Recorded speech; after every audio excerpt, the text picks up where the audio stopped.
How the Whale Got His Throat. In the sea, once upon a time, oh my best beloved, there was a whale, and he ate fishes. He ate the starfish and the garfish and the crab and the dab and the plaice and the dace and the skate and his mate and the mackerel and the pickerel and the really truly twirly whirly eel. All the fishes he could find in all the sea he ate with his mouth. So, till at last there was only one small fish left in all the sea, and he was a small 'stute fish. And he swam a little behind the whale's right ear, so as to be out of harm's way. Then the whale stood up on his tail and said, "I'm hungry." And the small 'stute fish said in a small 'stute voice, "Noble and generous cetacean, have you ever tasted man?" "No," said the whale. "What is it like?"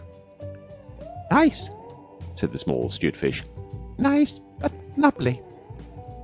"Then fetch me some," said the whale, and he made the sea froth up with his tail.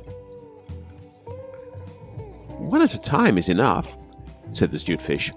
"If you swim to latitude 50 north, longitude 40 west, that is magic, you will find, sitting on a raft in the middle of the sea, with nothing on but a pair of blue canvas breeches and a pair of suspenders, you must not forget the suspenders, best beloved, and a jackknife, one shipwrecked mariner, who, it is only fair to tell you, is a man of infinite resource and sagacity." So the whale swam and swam to latitude 50 north, longitude 40 west, as fast as he could swim, and on a raft in the middle of the sea, with nothing to wear except a pair of blue canvas breeches, a pair of suspenders, you must particularly remember the suspenders, best beloved, and a jackknife, he found one single solitary shipwrecked mariner, trailing his toes in the water. He had his mummy's leave to paddle, or else he would never have done it, because he was a man of infinite resource and sagacity. Then the whale opened his mouth back and back and back, till it nearly touched his tail, and he swallowed the shipwrecked mariner, and the raft he was sitting on, and his blue canvas breeches, and the suspenders, which you must not forget, and the jackknife. He swallowed them all down into his warm, dark inside cupboards.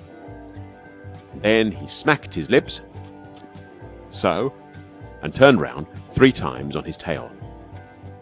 But as soon as the mariner, who was a man of infinite resource and sagacity, found himself truly inside the whale's warm, dark inside cupboards, he stumped and he jumped and he thumped and he bumped and he pranced and he danced and he banged and he clanged and he hit and he bit and he leaped and he creeped and he prowled and he howled and he hopped and he dropped and he cried and he sighed and he crawled and he bawled and he stepped and he leapt and he danced hornpipes where he shouldn't, and the whale felt most unhappy indeed.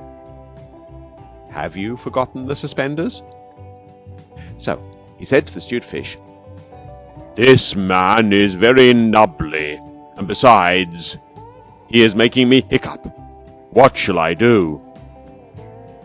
"Tell him to come out," said the 'stute fish. So the whale called down his own throat to the shipwrecked mariner, "Come out and behave yourself. I've got the hiccups." "Nay, nay," said the mariner, "not so, but far otherwise. Take me to my natal shore and the white cliffs of Albion, and I'll think about it." And he began to dance more than ever.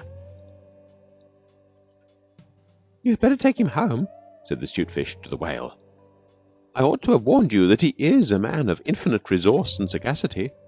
So the whale swam and swam and swam, with both flippers and his tail, as hard as he could for the hiccups, and at last he saw the mariner's natal shore and the white cliffs of Albion, and he rushed halfway up the beach and opened his mouth wide and wide and wide and said, "Change here for Winchester, Ashuelot, Nashua, Keene, and stations on the Fitchburg Road." And just as he said "Fitch," the mariner walked out of his mouth. But while the whale had been swimming, the mariner, who was indeed a person of infinite resource and sagacity, had taken his jackknife and cut up the raft into a little square grating, all running criss-cross, and he had tied it firm with his suspenders. Now you know why you were not to forget the suspenders." And he dragged that grating good and tight into the whale's throat, and there it stuck.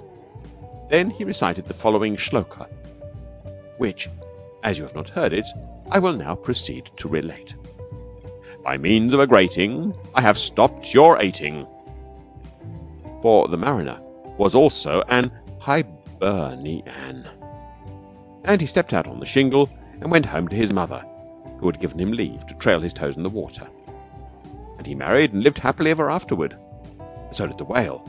But from that day on, the grating in his throat, which he could neither cough up nor swallow down, prevented him eating anything except very, very small fish. And that is the reason why whales nowadays never eat men or boys or little girls.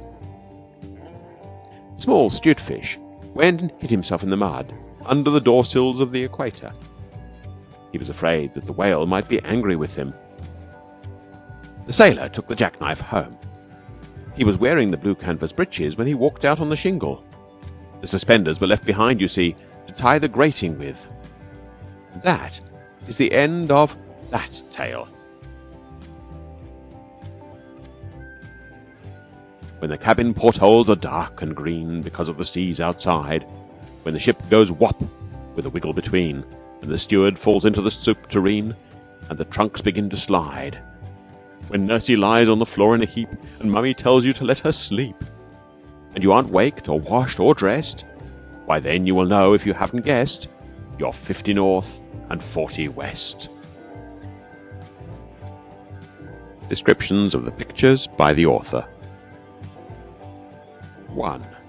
This is the picture of the whale swallowing the mariner with his infinite resource and sagacity, and the raft, and the jackknife, and his suspenders, which you must not forget. The buttony things are the mariner's suspenders, and you can see the knife close by them.